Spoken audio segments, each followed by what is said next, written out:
We all popping. Alright, hey, Shalom. Shalom. I want to begin by giving all glory and praises to Yahweh, Ba'ashem, Yahushai, Ba'ashem, HaKadosh. Double honors to our beloved elders and apostles of Great Millstone. Shalom to hopefully elect. And shalom to all the beloved Akim pushing this truth with sincerity. Alright, so brothers from the GMS Col, Ohio branch coming back in for another class. Alright, continuing on in the breakdown of Daniel, the 11th chapter. Alright, I believe this is part 3. And I think we stopped at verses 12. Yeah. If I'm not mistaken. Okay. And at this point, we're still dealing with Ptolemy Philopator, which is Ptolemy the Fourth. Okay. So can we read Daniel 11 and 12? Yep. This is Daniel chapter 11 verse 12. And when he hath taken away the multitude, his heart shall be lifted up, and he shall cast down many 10,000s, but he shall not be strengthened by it. Right, and he took down the multitude, concerning the Fourth Syrian War, okay, which was against Antiochus the Third, the Great, okay, and like you said, going back to the verse, it says, can you read that verse one more time? Yep.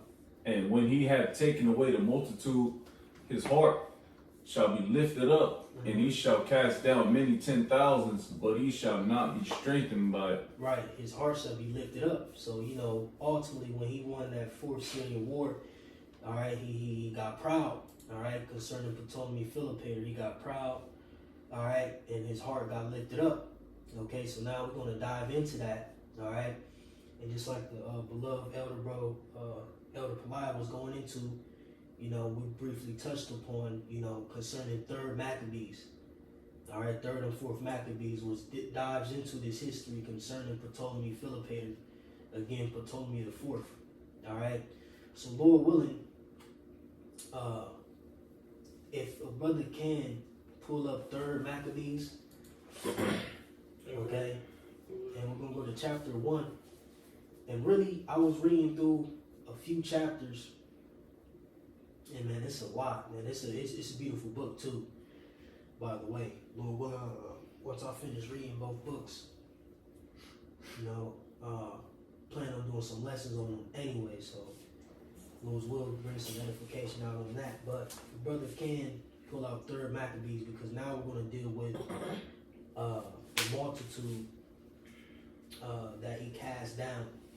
All right, because like I said, at this point, he had waxed proud based upon his victory over Antiochus the Great, which is the third. But like I said, and he shall cast down many 10,000s, but he shall not be strengthened by it. And though that 10,000 that he was speaking of was concerning the nation of Israel.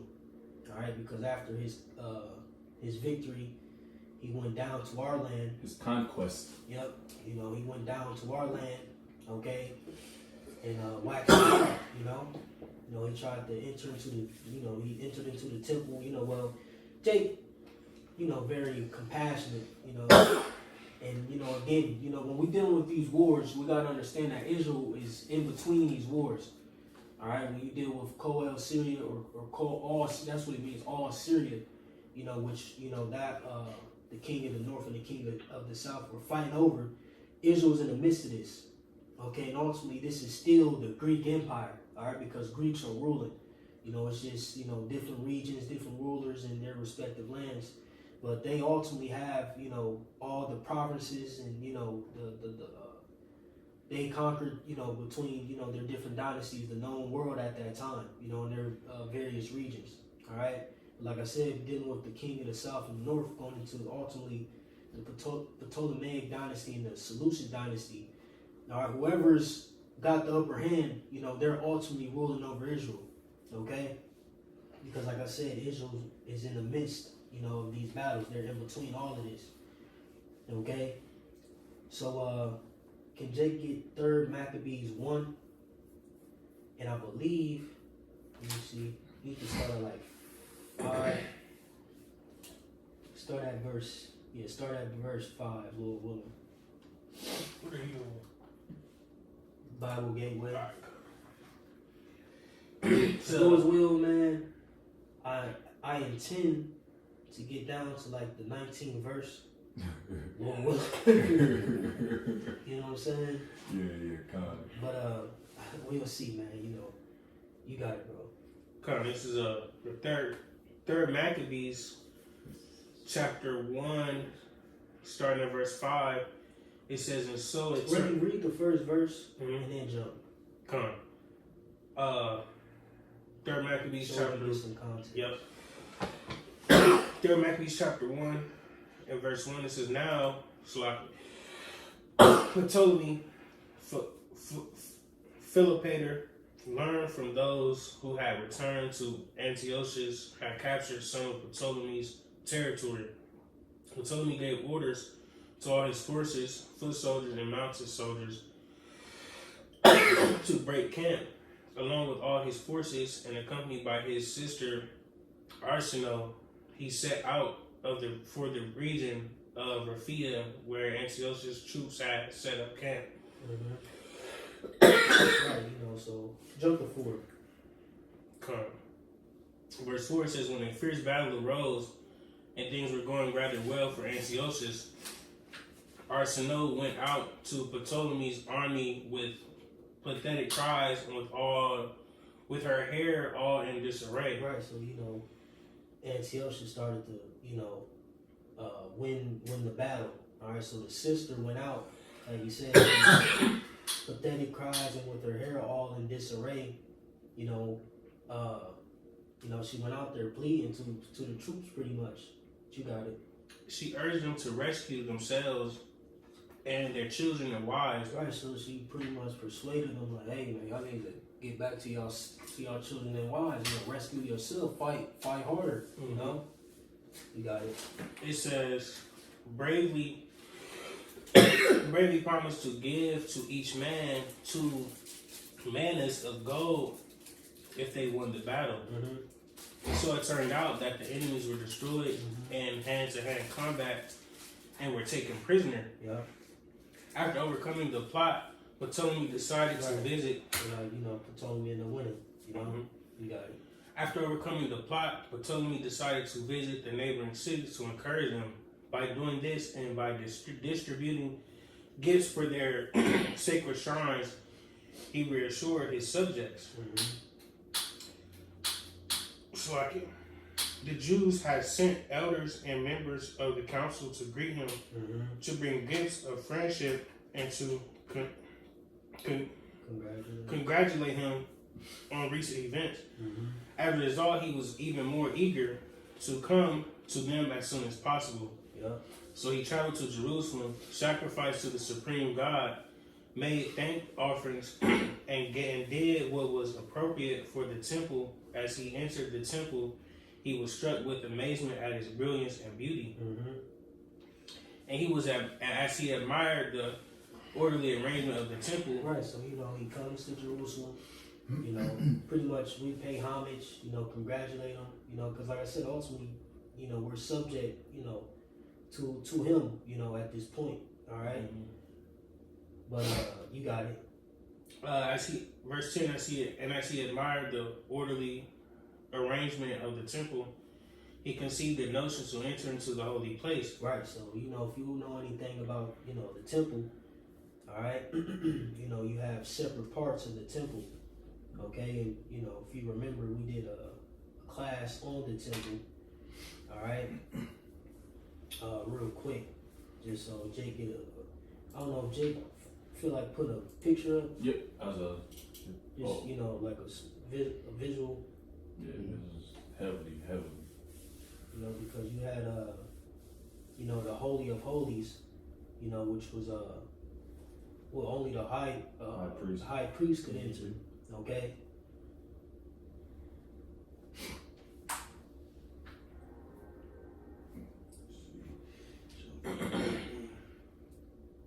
They got one with like the sections,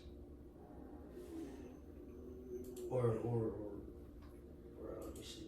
That was pretty much, you know, when you were looking, I looked into some documentaries, and you go back to the siege of Jerusalem, Yarashim.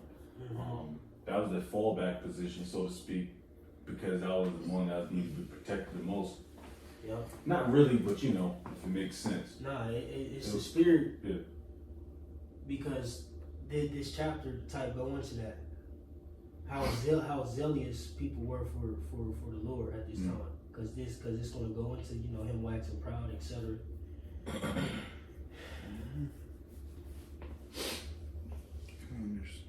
Yeah, I got one. That's a decent picture showing the different sections. Yeah.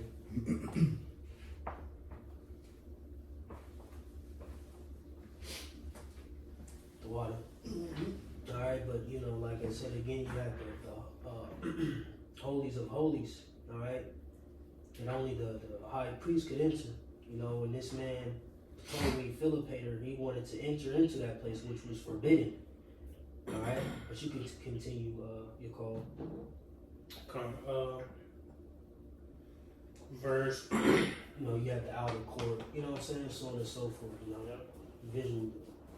Verse 11. But they said that it wasn't right to do this, since even those of their own nation weren't permitted to enter it. Mm-hmm. Not even all the priests were allowed. See?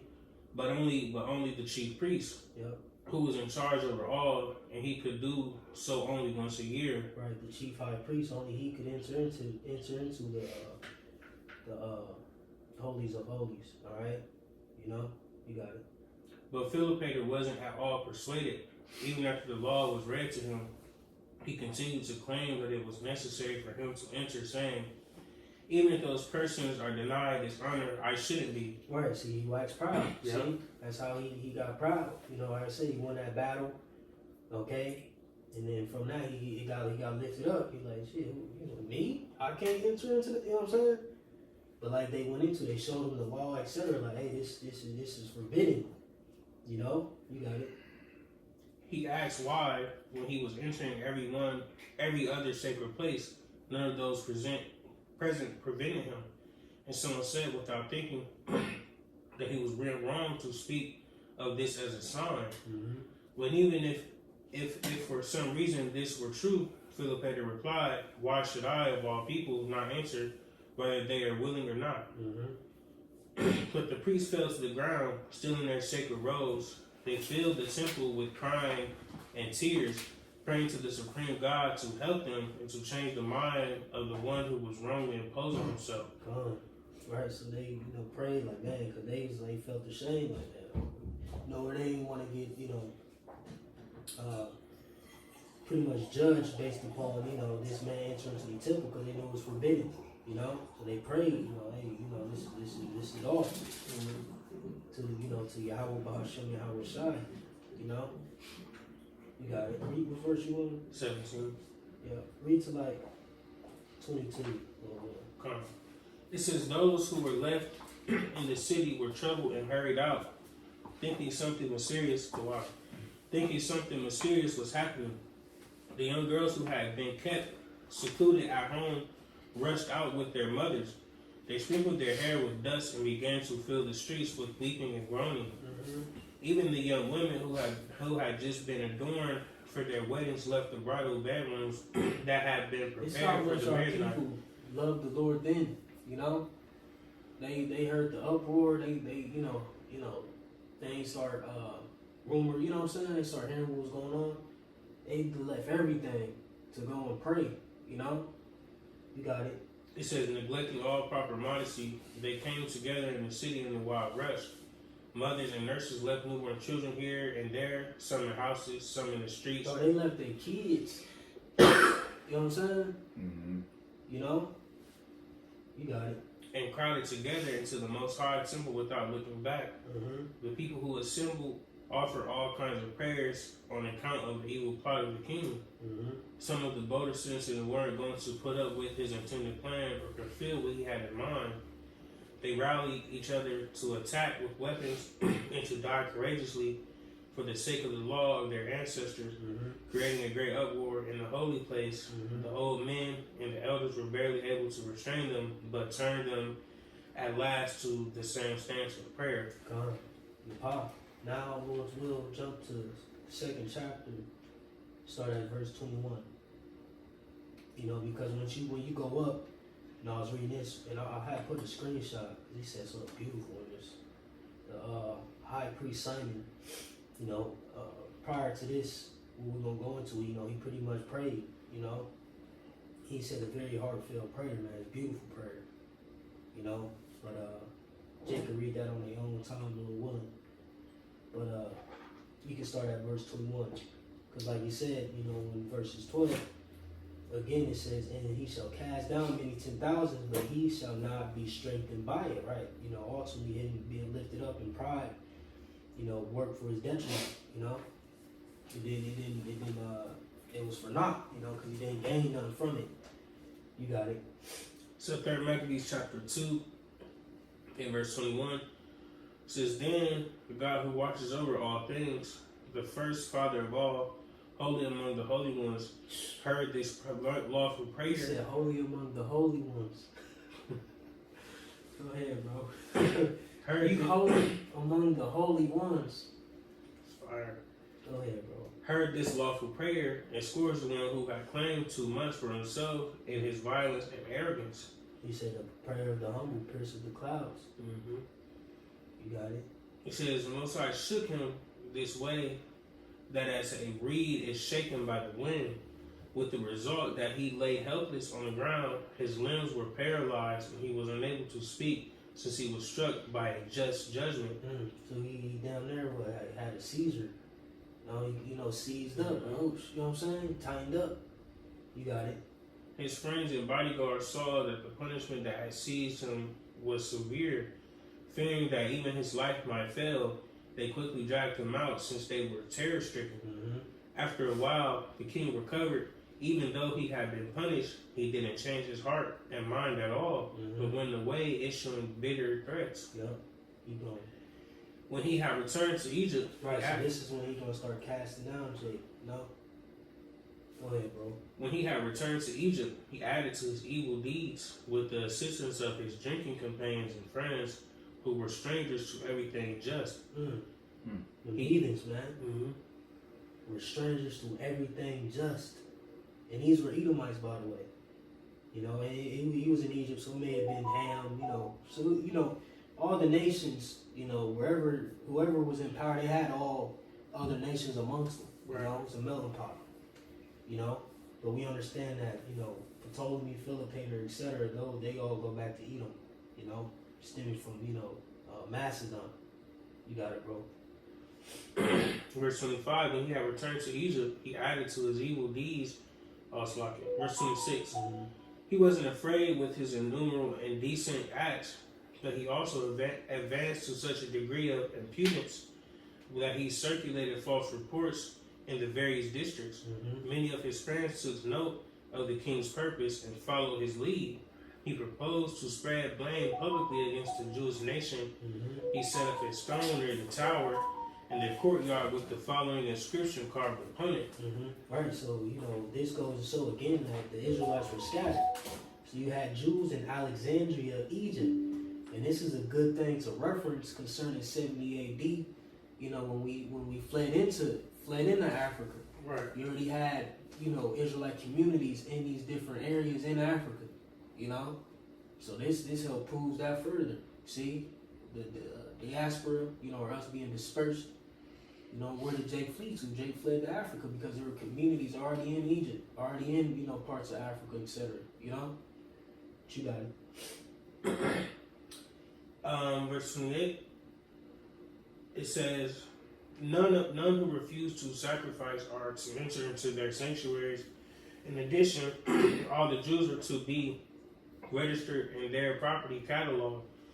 Those who object are to be taken by force and put to death. And watch this right here. This is Esau.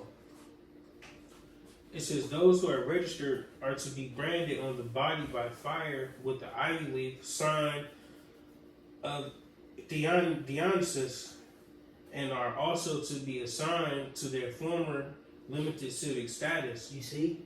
It says those who are registered are to be branded on the body by fire with the ivy leaf sign of Dionysus, and are also to be assigned to their former limited civic status. Now, what that sound like coming up? Word Revelation 13. Edom. So their punishment was them being branded, okay? And ultimately, they had to be branded with this leaf to what? Show their allegiance to who? Ptolemy Philopator. You see? So he came down with that wrath, like, all right, you know? You got it, bro. It says, verse 30, but so as not to seem hateful to all, he added, but if any of them should prefer to join those who have been initiated. Real quick, so like that symbol, that was it, Dionysus? Dionysus. Okay. Dionysus is a Greek god of wine, festivities, and ecstasy. Ecstasy, yeah. Yeah, pleasure. Yeah, it's all good pretty much. That's Esau, man. You know? Oh yeah, that's that nigga with the wine, the grapes on his head, yeah. Oh yeah. Yeah. No, I'm not gonna say that because I don't know, but Yeah, yep. I'm thinking mirror, no. I mean, they all got. Yeah, they all had that coins, shit on that. Them olive, Yeah. them leaves. Yeah, I forget what that symbolizes. Though. Yeah. That's why. Come on. Oh, yeah, shit. it's all Greek and Yeah, it's all bullshit. So there's a little more information. It says, is how you say his name? Dionysus. Dionysus is he's the god of LGBT. Oh, I can say too much. Oh, that's Barack Obama. But he said that he is referred to as an effeminate, which is sometimes linked to being dressed in girls' clothes during his childhood. So they try to drink him some crazy shit. Yeah. I mean, the Greek is fashion. Yeah, Hellenist. You know? And we gotta understand this is what well, this was prior to what happened in Maccabees. All right, but it was still, that Hellenistic agenda was still being pushed. All right, it was still, you had Jake who was, like you said, who was able, because a lot of these dudes were cool in the beginning till Antiochus Epiphanes the IV, which he comes after Antiochus the Great. All right, but that you remember, I believe Alexander's father, his plan was to forward the Hellenistic way in the earth, and Alexander was gonna carry it out, but he ended up dying. But that was their whole plan, you see. But you got it, bro. Was there any more on that? Oh, that was it. Verse 30, it says, but so as not to seem hateful to all, he added, but if any of them should prefer to join those who have been initiated into the mysteries, these are to enjoy political rights equal to the Alexandrians. Right, so you're gonna conform and comply, This is, what I'm saying? No, Esau, bro. Go ahead, bro, because you got sellout niggas. You got it.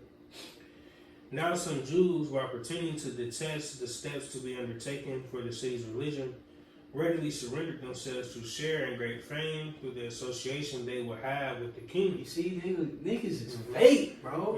And it's like it. That's how niggas are today. These camps, IUIs, you know what I'm saying? I mean, we know it's sincere Jake and all these other camps. We believe. But a lot of these niggas faking the funk, acting like they against Esau, against the white man. Yep. You know what I'm saying? Like you said, they were, like you said, Slocky. They said they detest. Yep. Can you read that part one more time? Yep. It says, now some Jews, while pretending to detest the steps to be They undertaken. pretending to detest the steps of Esau, Edom. But whole time they right in league with them. You know what I'm saying? Yeah. Faking the funk, man. Yeah. Hey, you seen that joint with Captain Tazariak, the ISUPK? When he on the joint. Yeah, on the joint on the panel. Yeah, with the man. little young. I hate that little nigga too. That nigga annoying. Yeah, that nigga annoying. He might be a Jake, man, but it don't matter because the agenda was pushed. I watched pretty much majority of it, and he was just like getting clowned the whole time. He was just laughing. The nigga was just laughing at being clowned the whole time, and that shit was pissing me the fuck off, man. Yeah. He's like, Which I was about to say that he's just like he's just there for the money. Like he just yeah, bro. these niggas taking the word like a joke. He's just but I'm getting paid. Right. But that's how you gonna have Jake like that, who act like they against Esau, bringing out Malachi 1 and 4. You know, the whole time, act like they detest Esau, Edom the whole time. You know, they right in league with him. Like you said, they were readily. They was, oh yeah, you know, niggas like off of Barbershop. I don't know, Barbershop 2, Cedric the Entertainer. They, you remember they did the throwback joint. I don't know if Jay remember that scene. But he was out, it was like a protest or something going on. They was like, you know, protesting in the city. And he was acting like he was out there, but he was really scared and shit. Like, oh. And he snuck through the alley and shit. Yo, Jay, don't remember that scene?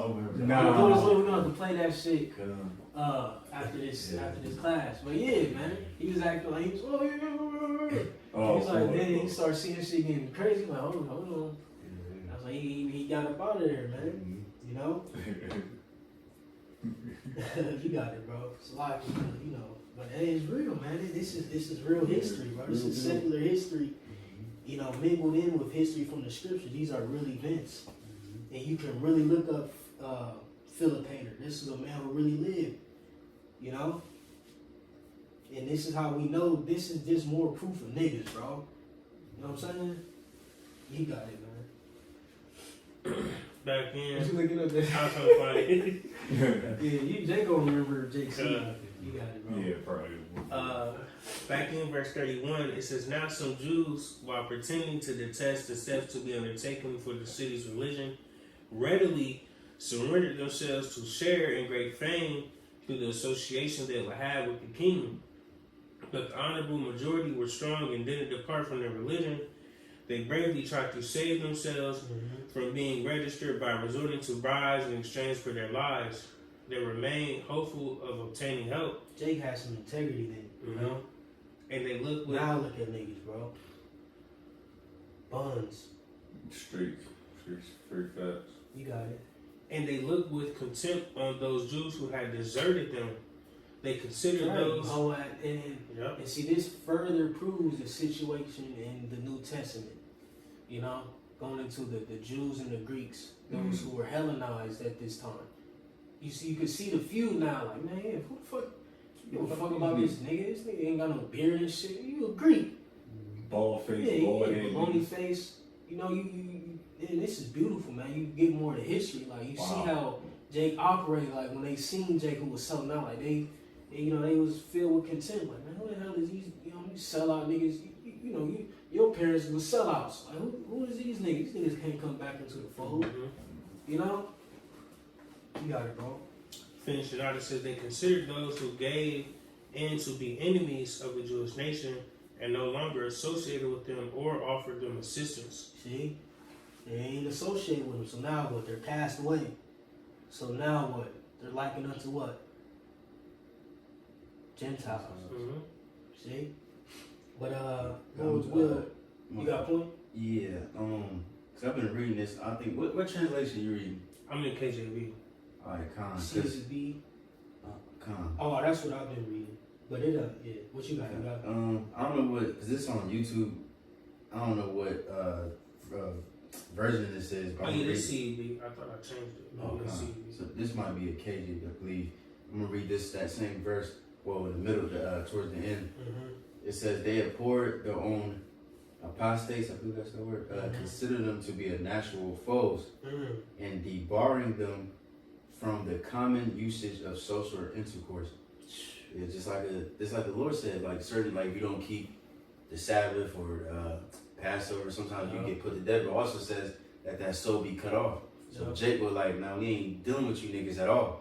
Like y'all ain't Jews, pretty much. Y'all just enemies. Y'all are enemies to our nationality." Alexandrians. Yeah.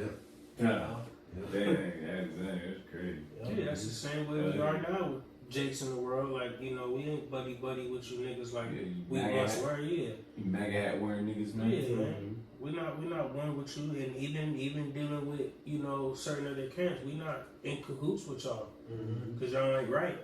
Nah, cause I was thinking about it, like man, I don't give a fuck about this shit, man. Y'all watching our shots way or no way, man. It's my way or the highway, so to speak. You got niggas wanna continue to push this narrative or America's so-called dream or some shit, man. And it's like, nah, we not with that, man. You should be wanting to get the fuck up out of here, cause this place ain't for you. Hey, no, that's funny. Real quick, I was talking to the white dudes at work today, and I was telling them, like, yeah, I don't eat pork, I don't eat shrimp, I don't eat crab, none of that. They're like, well, you don't eat pork, you don't eat shrimp, you ain't no real American. And I'm thinking in my head, I'm like, hell no, I'm not. Fuck you, ain't American. Crack me up though, but yeah, I'm not one with you. We're not one with you people, man. All right. From E to Jake, it don't matter. Real quick too, since the brother said the MAGA niggas, MAGA hat wearing niggas, you know, it was this dude, I forgot his name, like Officer something. Oh. You know what I'm talking about? On YouTube? Yeah. Oh, Tatum. Oh, Yeah, Tatum. Yeah, Yeah, that that bitch ass nigga. Yeah, Fuck that nigga, man. Yeah, he be doing that Charlie Murphy type Yeah, shit. Charlie. Yeah, I don't want to say it. I want to say. Oh, man, fuck. He be doing that shit sometimes. He be arguing on the campus and shit, and he be talking to Jake, and then Jake be telling him, well, when has America ever been great? And he said, oh, well, you got your own house, you got this, which is cool. Yes, America, technically, we living way better than a lot of people in different countries. But who gives a fuck? This place put us in slavery, killed us, took the Most High from us, His name from us. So it don't matter if he living comfortably, they got electricity, that shit don't matter. Right. Jake, that's the point where Jake just get too goddamn comfortable. And then on top of that, cause it's like even Egypt, we should go back so we can eat all the lemons and all that shit. Garlic. But even this same nigga was Tatum. Yeah, it's officer, that bitch ass nigga, man. Yeah, I don't like niggas like that, yeah, man. Because he's in the system, man. You seen that video? He said if his kids die, he won't cry in front of his wife or some shit. But then Charlie Kirk, this man got assassinated, and you crying in front of everybody. Nigga crying in front of everybody, man. I was mad as shit. You crying for Massa, like, you know what I'm saying? So that just shows you Jake won't even cry for no child, but you gonna cry for Massa? A nigga that don't even fuck with you, that hates your soul. Fuck about you, man. You know, it's a lot, kid. Yeah, man. Nigga, this is you know, for some brothers this is newfound history. Niggas ass, bro. Yeah. You know. Yeah, CJ's character and shit. Yeah, just real quick, because you made a mention about being comfortable in America, etc. And you take it from other countries, man. America ain't better. What thing about America is just more convenient. You know, because you go to other countries, you know, you gotta go out your way to get certain things. But here in America, you can go up the street and get what you want. You know what I'm saying? And then if you can get it in abundance, you know what I'm saying? Like fast food and all that type of shit. You know what I'm saying? It's easy. It's easier per se in America. But when you go to other lands and you buy a plot of land or something like that, that's yours. You know what I'm saying? But here in America, this shit's not yours. They can come take your shit. Right. Yep. Taxes and shit. When Jake start in third Maccabees 3 at the top, read a couple verses and we move on. Sir, 3 Maccabees chapter 3 at the top, it says, and when the godless Philopator learned of this, he became so enraged that not only was he angry at those Jews in Alexandria, but he also was very bitterly opposed to those living in the countryside. He gave an order that they should all be gathered together at once into one place and killed by the most brutal means possible. That sounds like another Edomite, you know? Haman, you know? Esther. You got it, bro. It says, while these plans were being put into action, some people plotted to injure the Jewish nation by circulating a hostile report against them on the pretext that the Jews were hindering others from practicing their own customs. But the Jews were maintaining goodwill and unswerving loyalty toward the royal house. While they worshipped the Most High and conducted their lives according to the Most High's law, they kept themselves separate in the matter of foods. For this reason, they appeared hostile to some people. And that'd be funny because that's how it be like for us. Motherfuckers look at that's the spirit. Motherfuckers look at you. What the fuck's they don't fuck with it. You don't fuck with it. You know what I'm saying? Like, man, I gotta eat pork to fuck with you. Like, the fuck? You want to come to your hog roast? Right, niggas go. Oh, you don't fuck with us, man. You got the weird, you got the funny. You don't want to come to the seafood boil? Right, no. What's the one nigga, Smell it through the phone. Yeah, Chef Avo. Yeah, Smack. Nobody come to eat some damn crab legs soaked in orange juice and Cajun seasoning. Nigga. Sprite. Nigga do lemon, Sprite, orange juice. The whole kitchen in that moment. Yeah, man. Sazon. Go ahead, bro. Shoot a couple more verses. Come on, verse Or 5. really, Salaki, jump to 11. Come on. And then jump to 11. Yeah, just jump to 11.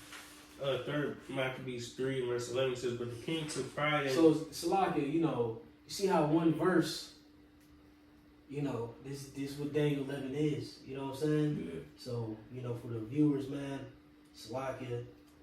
But, in order to get the full understanding of that one verse, you gotta, dive into it. You gotta go. Come on. Verse 11 says, but the king took pride in his present success and disregarded the authority of the supreme power, assuming that he would continue... Hold on, it says, but the king took pride in his present success and disregarded the authority of the supreme God. See? So like I said, that's how proud Esau gets. You got it. Assuming that he would continue in the same plan without hindrance, he wrote this letter against the Jews. King Ptolemy Philopator to his generals and soldiers in Egypt and in every place, greetings and good health. Both I myself and our affairs prospered after our campaign against Asia Minor came to a successful conclusion. As you yourselves are aware, with the gods fighting among us, we thought that we should care for the nations inhabiting Col Syria and Phoenicia, not with the violence of the spear, but with fairness and much kindness, eagerly treating them well. After we had distributed generous funds to the temples in every city, we proceeded also to Jerusalem. We went up to honor the temple of those wretched people. Right, because remember, he was spreading, gifts, etc. after his victory, to the different provinces, etc. That ultimately, or the different regions, their gods, whatever the case, temples, so on and so forth. You got it. We went up to honor the temple of those wretched people who never ceased from their folly. They spoke as if they welcomed our presence, but in fact they acted in a way that was dishonest. Yeah. Going to show you, man, that these other heathen nations, they're not. That's how you know these other heathen nations, God isn't the true God. You know what I'm saying? Our people like, nah, you not, we give you a little, you know what I'm saying, little glimpse, but nah, you ain't crossing that line. And Jake was ready to die at that point for it, grab weapons and all that. Like, man, shoot, we're going to have to kill this thing. You know what I'm saying? That's Take the beautiful. what and leave the what. Yeah. Yeah. You got it. Verse 17. So they spoke as if they welcomed our presence, but in fact they acted in a way that was dishonest. We wanted to That's enter. the craftiness of the devil, though. Like, they showed you the law. Like, listen, here, it's forbidden, bro. Like, damn, like, you know what I'm saying? He's still proud. Yeah. And then you flip the script on them. Right. Like they wrong. Like they wrong. Esau ain't shit, man. Same shit Esau do now. Destroy some shit and then we'll flip it on you and make it like you the problem. Mm-hmm. Crazy. Finishing out says, but because he don't know his limits. Mm-hmm. When we wanted to enter their sanctuary to honor it with the most extraordinary and beautiful gifts that were carried away by their traditional arrogance and prevented us from entering, they were spared a display of our power because of the kindness that we have toward all people, but they made clear their ill will toward us as the only one of the nations showing such stiff-necked defiance to kings and to their own benefactors. They aren't willing to receive anything sincere. Jump to 25 once you're done. Yeah, come on. Gotta finish that.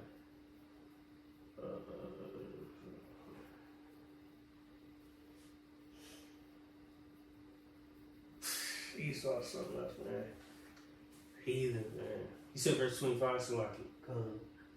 Jumping to verse 25, it says, we have given an order that as soon as this letter arrives, you are immediately to send us to those Jews who live among you, together with their wives and children, to suffer a certain and shameful death, appropriate for enemies, treat them harshly and abusively, and bind them on all sides in iron chains.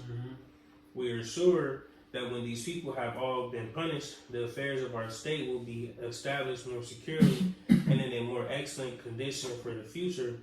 But whoever shelters any of the Jews, from an elderly person to a child to nursing infants, will be tortured. Damn. Household and all with the most horrible punishments. Yo, this dude is crazy. Yeah, man. You know? He said, And Jay about to tap back into that ancient spirit, bro.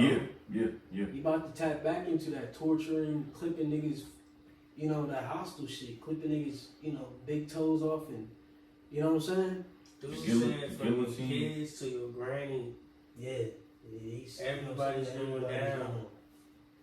Wow. You know, so this is the letter he sent out, man, to get Jake out of there, you know, so.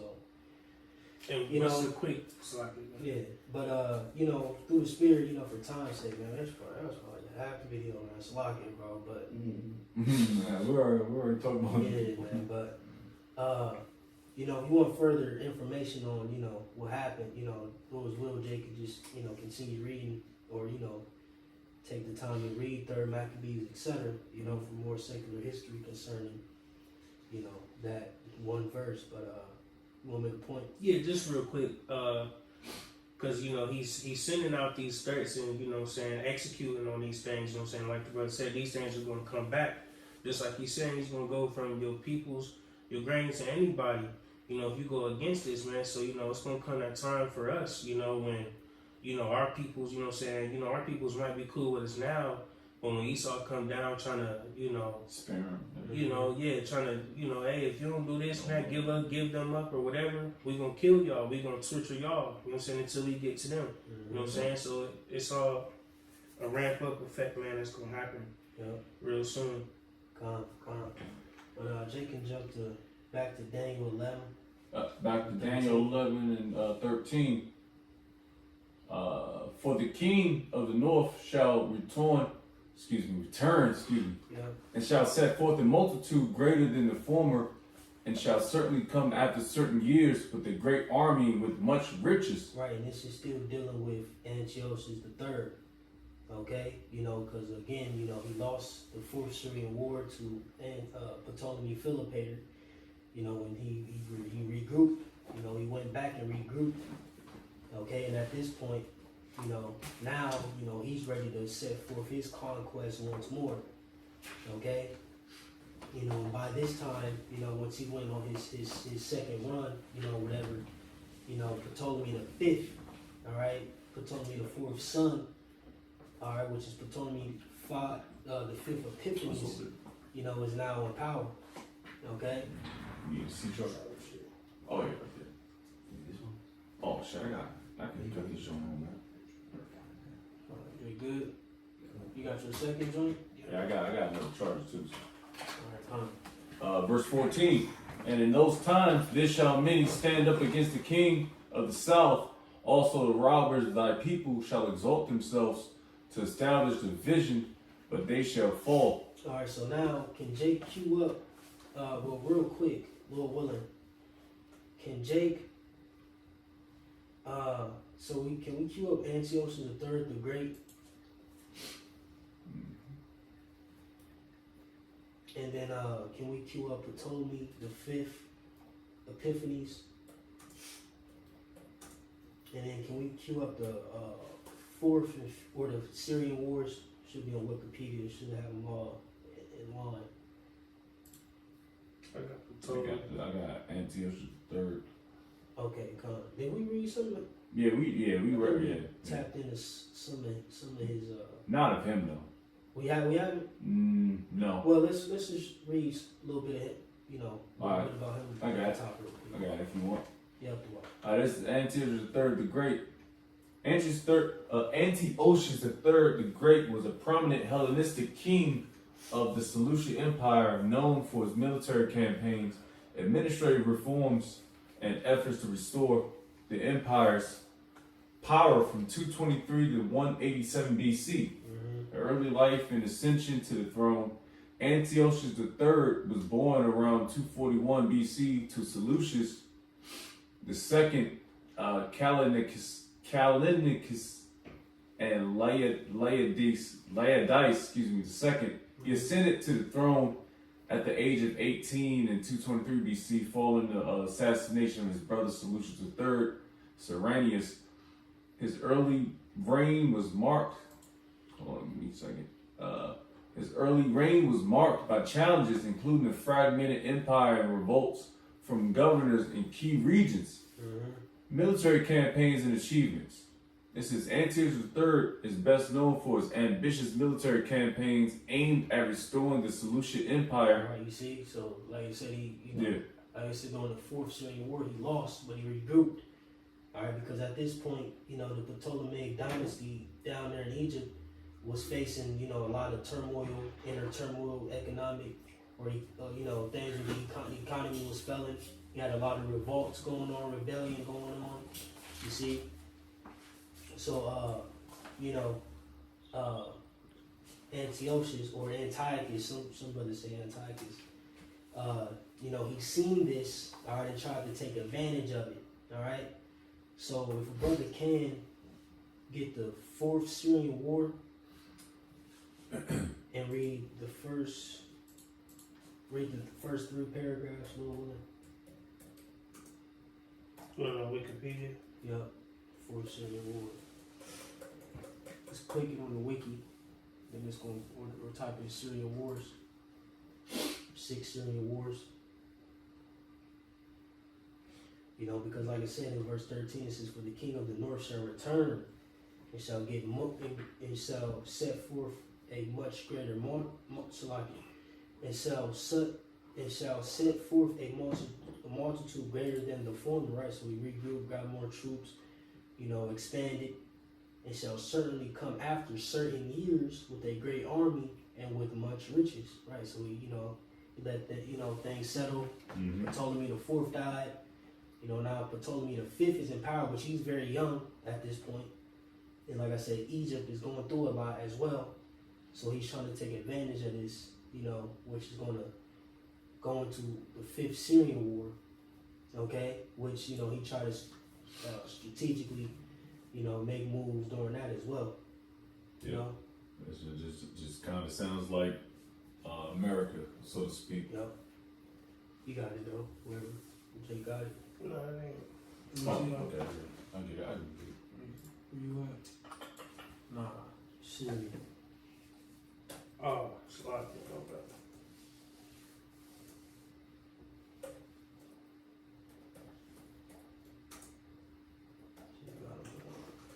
Fourth Syrian War. Yep. So, Fourth Syrian War, 219 to 217 BC. Says upon taking the Seleucid throne in 223 BC, Antiochus III the Great set himself the task of restoring the lost imperial possessions of Seleucus I, the first Mercator, which extended from the Greco-Bactrian kingdom in the east, the Hellespont in the north, and Syria in the south. By 221 BC, he had reestablished Seleucid control over Media and Persia, which had been in rebellion. The ambitious king turned his eyes towards Syria and Egypt. Egypt had been significantly weakened by court intrigue and public unrest. The rule of the newly inaugurated Ptolemy, Philopator, began with the murder of Queen Mother Berenice II. The young king quickly fell under the absolute influence of imperial courtiers. His ministers used their absolute power in their own self-interest to the people's great chagrin. Right, so it's going into Ptolemy the fourth. He tried to, like I say, to take advantage a couple times. All right, but jump 2 paragraphs down, or just keep reading Slovakia. Yeah. Slovakia, bro. You got it, bro. Antiochus sought to take advantage of this chaotic situation after an invasion in 221 BC failed to launch. He finally began the Fourth Syrian War in 219 BC. He recaptured Seleucia, Peoria, as well as cities in Phoenicia, amongst them Tyre. Rather than promptly invading Egypt, Antiochus waited in Phoenicia for over a year, consolidating his new territories and listening to diplomatic proposals from the Ptolemaic kingdom. Meanwhile, Ptolemy's minister, Sosibius, began recruiting and training an army. He recruited not only from the local Greek population, as Hellenistic armies generally were, but also from the native Egyptians, enrolling at least 30,000 natives as phalangites. This innovation paid off, but it would eventually have dire consequences for Ptolemaic stability. In the summer of 217 BC, Ptolemy engaged and defeated the long-delayed Antiochus in the Battle of Raphia, the largest battle since the Battle of Ipsus, over 80 years earlier. Right, so, like I said, he lost, okay? And like I said, at this point, he's regrouping. All right, now Jake can pull up the Fifth Syrian War, Lord's will. And start at the top. Fifth Syrian War, 202 to 195 BC. The death of Ptolemy IV in 204 BC was followed by a bloody conflict over the regency, as his heir, Ptolemy V, was just a child. The conflict began with the murder of the dead king's wife and sister, Arsinoe, by the ministers of Agathocles and Sosibius. The fate of Sosibius is unclear, but Agathocles seems to have held the regency for some time until he was lynched by the volatile Alexandrian mob. The regency was passed from one advisor to another, and the kingdom was in a state of near anarchy. Right, you see, so the kingdom at that point, you see, was in anarchy, you got it. Seeking to take advantage of this turmoil, Antiochus III staged his second. This is when he regrouped, you got it. Seeking to take advantage of this turmoil, Antiochus III staged his second invasion of Coele, Syria. He convinced Philip V of Macedon to join the war and conquer the Ptolemy's territory in Asia Minor. Right, so stop right there real quick. Daniel 11:14, it says, and in those times there shall many stand up against the king of the south. Right, so this was the many that stood up against the king of the south, which the king of the south at this time was Ptolemy V. All right, so you had Antiochus or Antiochus III against him. You now have Philip V against him. He was dealing with rebellion in Egypt, as well. So he had a lot against him at this time. All right. So boom, you could stop there for now, or can you finish it out? Is it anything? Yeah, just finish it out, and then we get verse 14 or verse 15. It says, actions which led to the Second Macedonian War between Macedon and the Romans. Antiochus quickly swept through the region after a brief setback at Gaza. He delivered a crushing blow to the Ptolemies at the Battle of Panium near the head of the River Jordan, which earned him the important port of Sidon. Yep. Y'all, Jake can jump to Daniel 11 and 15. Yep. Daniel 11. Let me see. We have. Oh, we got finished 14. It says, Salakia. It says, also the robbers of thy people shall exalt themselves to establish the vision, but they shall fall. Right, and this is concerning, like I said, of thy people, which Daniel was speaking of, Jake. Okay, wicked Jake. All right, but you can get verse 15. Verse 15 out of Daniel's 11th chapter. So the king of the north shall come and cast up a mount and take the most fenced cities, and the arms of the south shall not withstand, neither his chosen people, neither shall there be any strength to withstand. Right, so like I said, so the king of the north shall come and cast up a mount and take the most fenced cities, and the arms of the south shall not withstand. Right, so we pretty much came through and conquered. Prophets. Yep. You know, it says neither his chosen people, right, going into the nation of Israel, because like I said, at this time, you know, we were subject to the Ptolemaic dynasty. You see, you got it. It says, but he that cometh against them shall do according to his own will, and none shall stand before him, and he shall stand in the glorious land, which by his hand shall be consumed. Mm-hmm. Right. So like you said, but he that cometh against him shall do according to his own will, and none shall stand before him, and he shall stand in the glorious land, which is the land of Israel. And that all, I'm sorry, brother. Mm-hmm. I'm sorry. It just all sounds like how what's that nigga name? Christopher Colombo, man. Yeah. How he manifest destiny, how he came and took this land. You It's know, Esau, man. yes, Esau, man. But real quick, can we matter of fact, you keep going. All right, verse 17.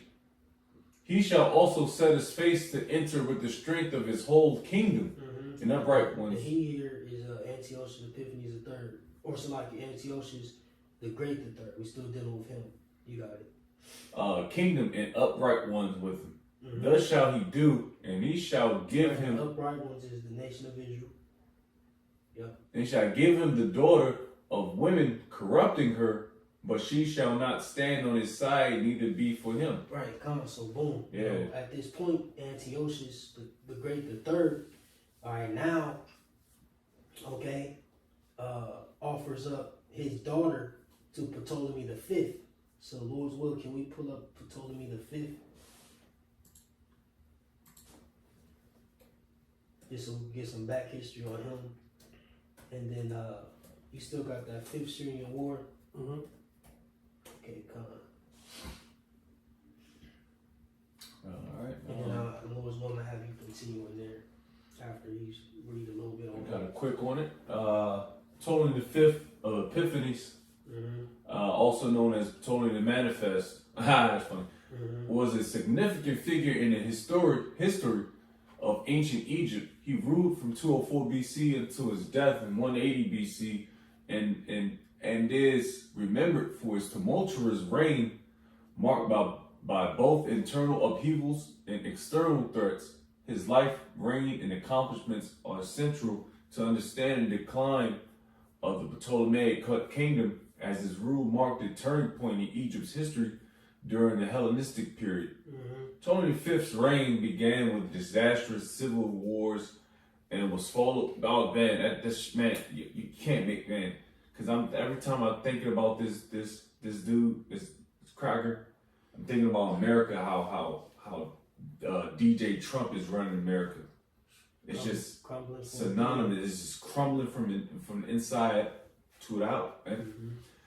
Disastrous civil wars, and was followed by the Fifth Syrian War against the Seleucid Empire. Despite these challenges, his reign contributed to the rich tapestry of Hellenistic history and left enduring legacies, most notably the Rosetta Stone, which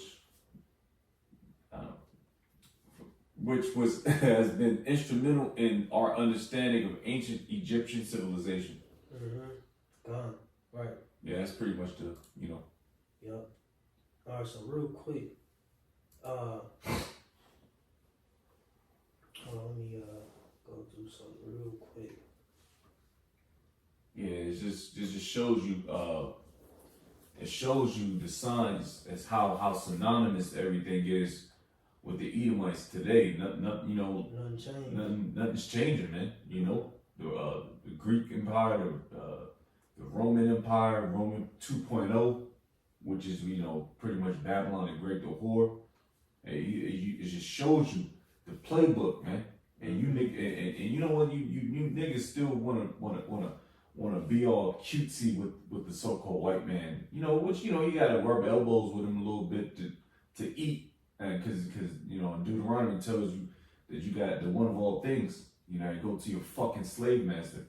But I don't mean you gotta go to the fucking Muslim, be a Muslim or a Christian. You lose your heritage. Sell out. Yeah, be a sellout. Chop your beard off. But real quick, can Jake go to Antiochus Epiphanes III's in Wikipedia and go to the family section? And let's read a little bit of that. Alright, because now we're dealing with the seed line, because like it says, he shall also set his face to enter with the strength of his whole kingdom. Right, because ultimately, like I said, he set his face to enter into the whole kingdom. So his goal, was to conquer and move south. All right, and he wanted to grab Egypt, once more, or take over Egypt. All right, but ultimately, they established something through marriage, or him marrying off his daughter. Okay, but you got it, bro. Where you want me to start at? You want Family. Start at the okay. top. Okay. All right. Yeah. This is out of Antiochus III the Great. Out of wiki search. It says 241 to Nah, 180. jump to the family. Go down to the family section. Is it? I don't know how. It's going Keep to going. highlight it. It's going to highlight it.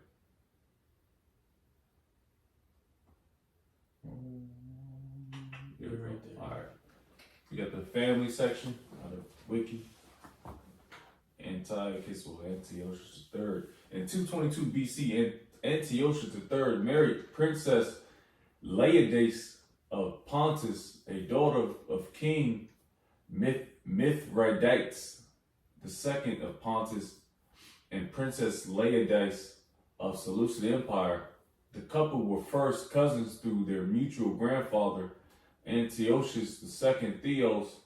Antiochus and Laodice had 8 children, 3 sons and 5 daughters.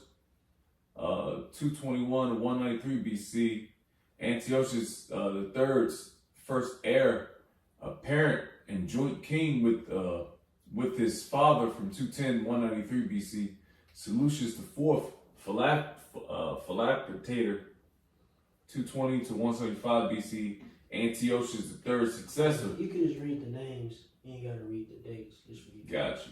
Just list off the names Yep. of the daughters. Alright.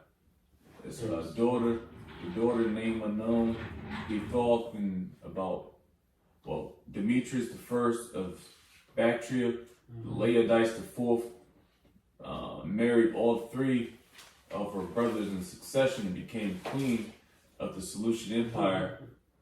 Through her second and third marriage, Cleopatra I, Syra, married in 193, Ptolemy V, Epiphanes of Egypt. You see, so he married off his daughter.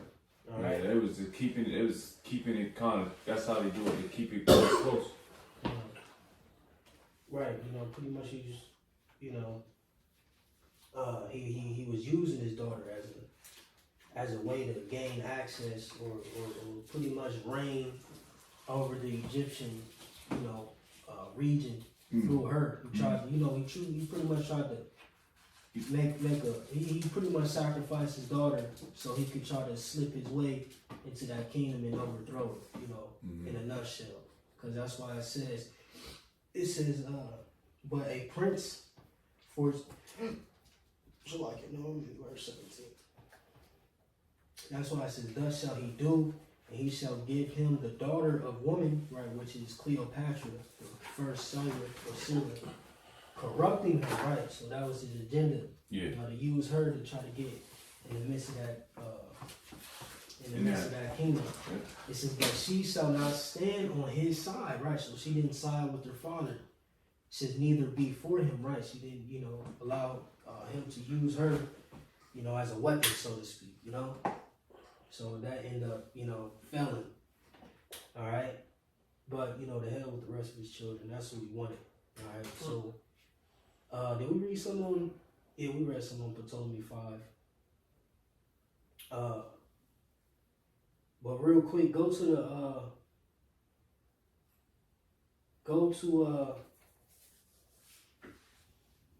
real quick, let me read this. Ptolemy 5, I'm in Wikipedia. I'm in the second paragraph, and I'm gonna just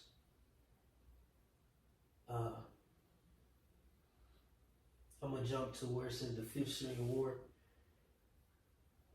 But starting at the first period, it says the Seleucid king Antiochus III and the Antigonoid king Philip V took advantage of the kingdom's weakness to begin the 5th Syrian War, in which the Ptolemies lost all their territories in Asia Minor and the Levant, as well as most of their influence in the Aegean Sea.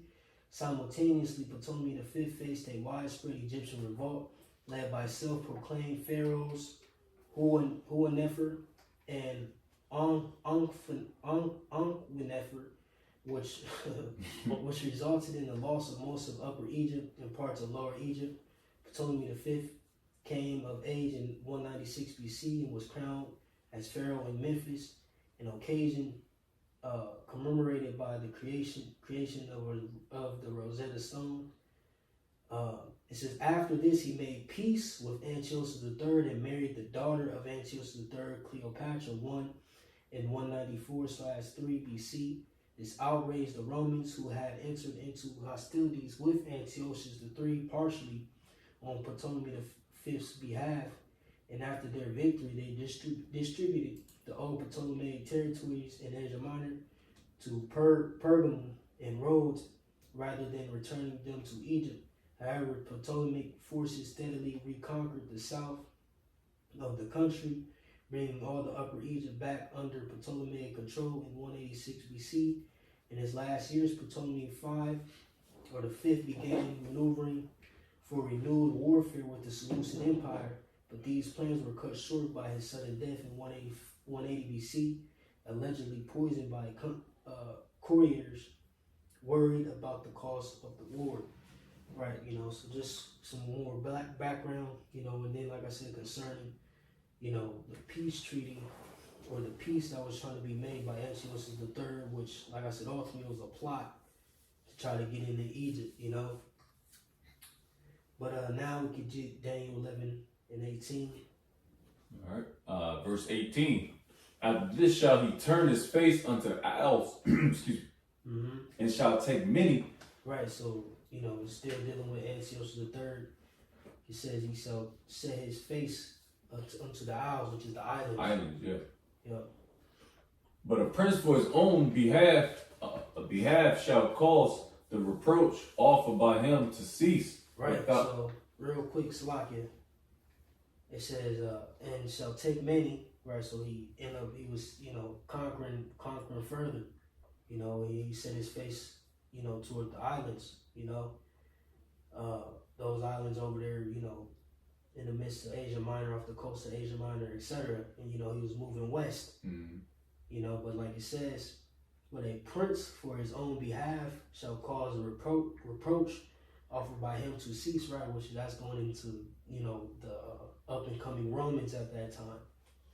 Okay. So real quick, can we go to Antiochus Epiphanes III? And let's go to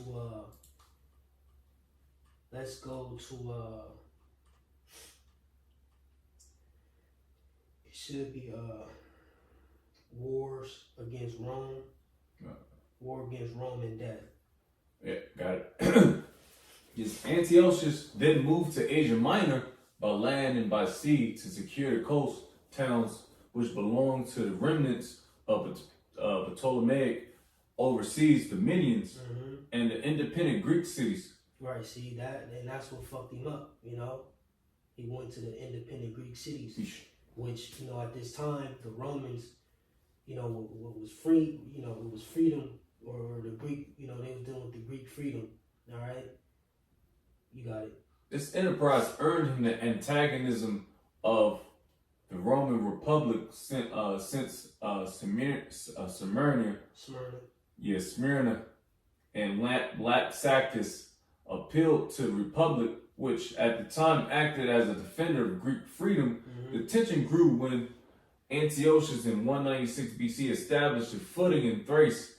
The evacuation of Greece by the Romans gave Antiochus his opportunity and he now had the fugitive Hannibal at his court to urge him on.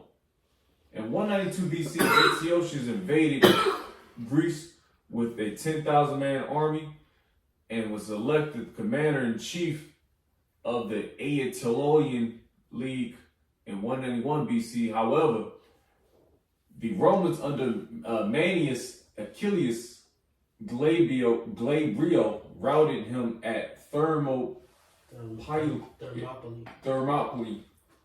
forcing him to withdraw to Asia Minor. The Romans followed up. Right, so real quick, like it says, after this shall he turn his face into the isles, and shall take many, but a prince for his own behalf shall cause reproach offered by him to cease. See? So like I said, at this point, once he, Rome caught wind of, what Antiochus or Antiochus was doing, like I said, it says in 191 BC, however, the Romans under Manius Achilles Glabrio routed him at Thermopylae, forcing him to withdraw to Asia Minor. You see? It says, without his own reproach, he shall cause it to turn upon him. Yeah.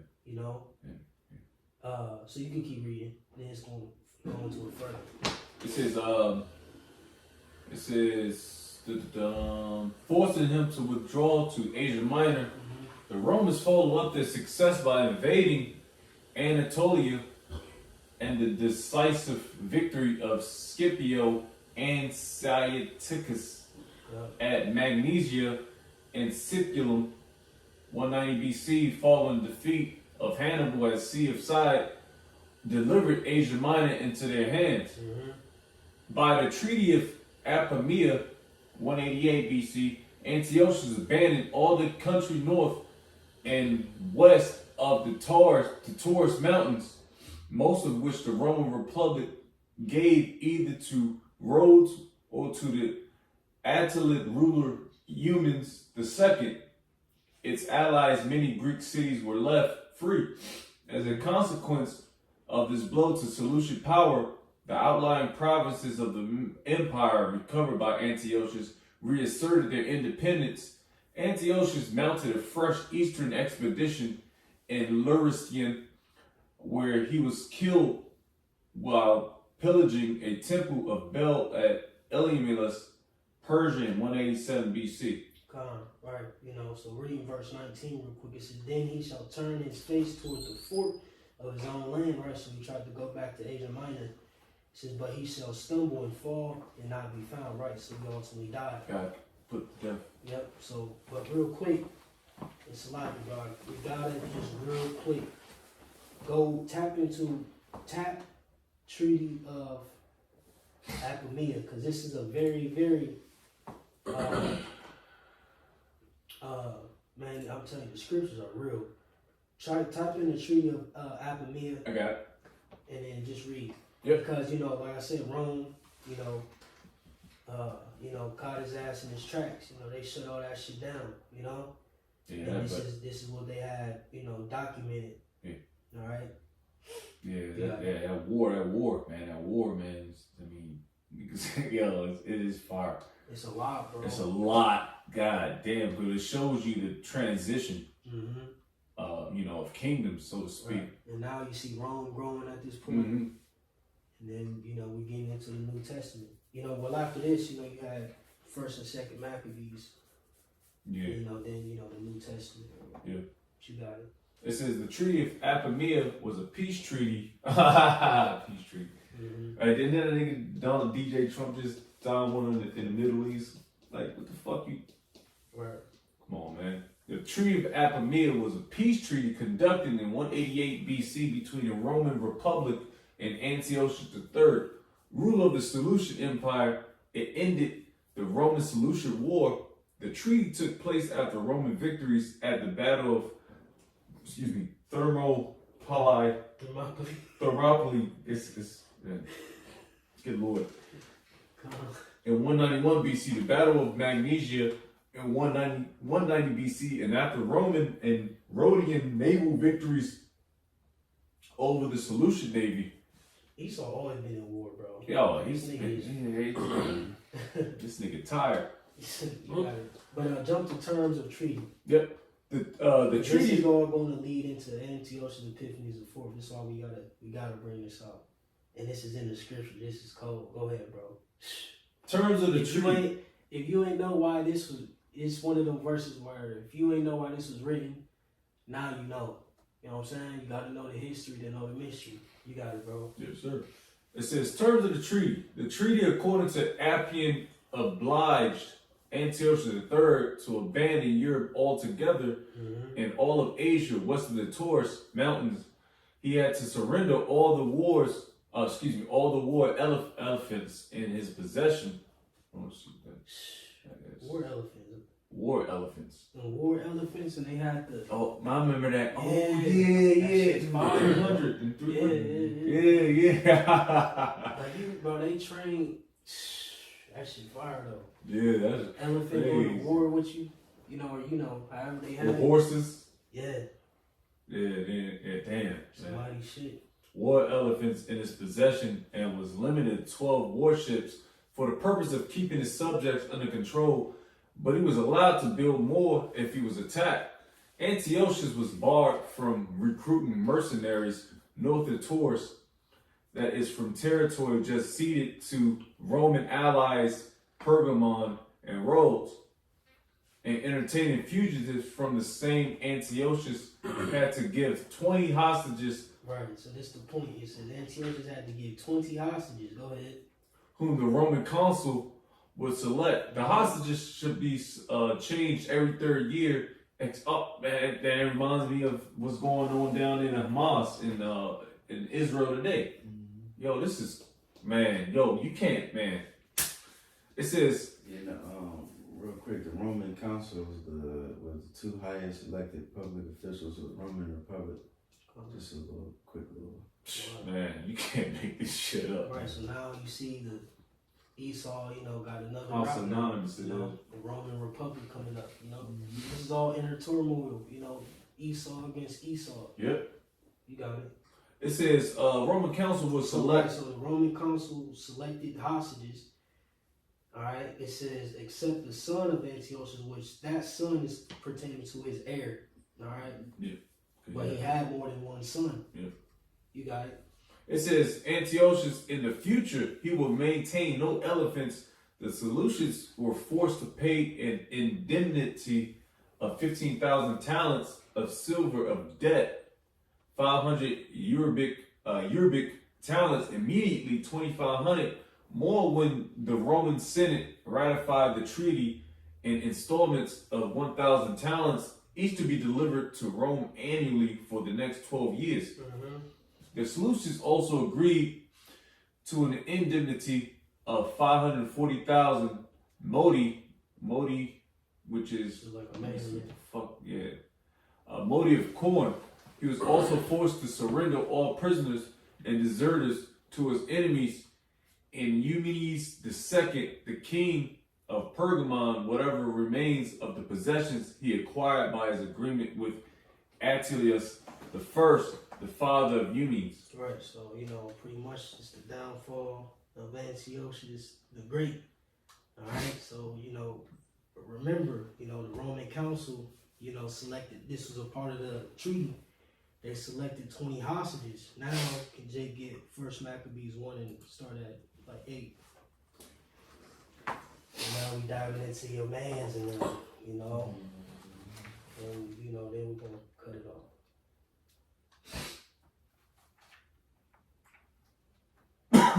I get it. Give me 1 second. You said First Maccabees what? 1 and 8. I get it. I got it here. First Maccabees 1 verse 8 says, and his servants bear rule, every one in his place. And after his death, they all put crowns upon themselves. So did their sons after them many years. Right, going into, pretty much, and this is so crazy because this first, 10 verses gives a abridged history on the Greek Empire. And you see how much has transpired since Alexander. You know what I'm saying? So this is hundreds of, this 10 verses had to pretty much abridge a couple hundred years of history, you know, roughly. You know? But you got it, bro. Or like what? Yeah, something like that. It's like if my math off, but you know, you got it. It says when evils were multiplied in the earth. See, you see all this shit that been happening since Alexander, all the evils that done happened, Yeah. wars, you know, division. Yeah. That's America. But now we know why this is written. Yeah. Why they say evils were multiplied in the earth. You know what I'm saying? Now we see all the shit that's been transpiring since Alexander up until this point, you know, and this is, you know, still before, you know, or this is, you know, right going into Antiochus now. You got it, bro. It says, verse 10, and there came out of them a wicked root, Antiochus, surnamed Epiphanes. Right, this is Antiochus Epiphanes the fourth. Yep. Son of Antiochus the king, who had been in hostage at Rome. Right, son of Antiochus the king, Antiochus the third, the great, who had been in hostage at Rome. So Antiochus Epiphanes the fourth, which his real name is Mithridates. All right, when you go to Antiochus the third's sons, you know his real name is Mithridates. All right, and like I said, he was a hostage at Rome. You see, so they selected 20 hostages. You know, every 3 years, and Antiochus, one of his sons, which wasn't the heir, became one of those hostages. So now we know why it is written Antiochus Epiphanes the fourth and First Maccabees was a hostage. You know, based upon the treaty of Apamea, all right, between the Roman Republic and Antiochus the third the Great. And that's it. Lord willing. That's verse 9. Yep. In the today's session. So, stay good. Alright. Well, Lord, that was edifying. You know, it was long. I don't know how long the video was, but you know,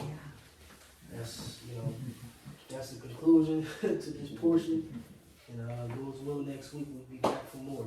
Alright, so with that, we'll give all glory and praises to Yahweh, Hashem, Yahweh Shai, Hashem, Rekah HaKadosh. Double honors to the elders and apostles, the great millstone. Shalom to all the elect. Shalom to all the Akim, pushing the truth with sincerity. Shalom. Shalom, shalom. There.